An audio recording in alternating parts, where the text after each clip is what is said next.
Another case. This one's a little bit similar, but it just kind of drives that point home. So this is the CC. This is the MLO. I was about to read this as negative. I don't see there's these little nodules all over.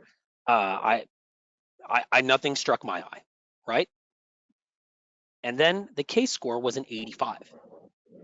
And when you get a high case score, you just have to think, why is this case score high? So that made me look. It didn't mark anything on the CC view. On the MLO view, it flagged out this tiny little area in the upper breast. I looked at it. I thought it was a little irregular. Could have been a complex cyst or something.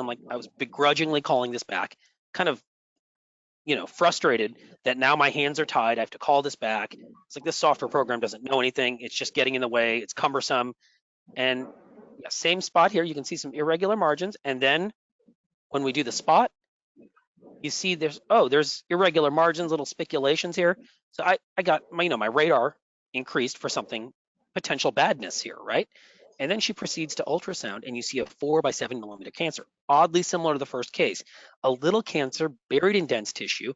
The only chance you had on the mammogram were these slight spiculations that you have to catch in this sea of images. That's the imaging challenge in front of us. She proceeded to biopsy, and she had a grade 2 invasive ductal. So this is one of the many imaging challenges we have. We are expected to find a little 4 millimeter cancer on every single pixel of every single tomo slice in every screening mammogram. That's what we're trying to do at Solis, and that's what all of you are trying to do in your clinics.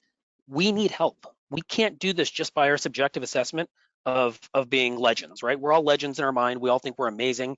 We need this. Even seasoned, experienced, fellowship-trained breast imagers, we need this.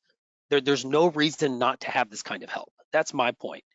And you can see the post biopsy clip is exactly, well, I still don't see it on the CC. I still would call nothing back here on the CC, but it's right in that same spot on the MLO. So you see some concordance there.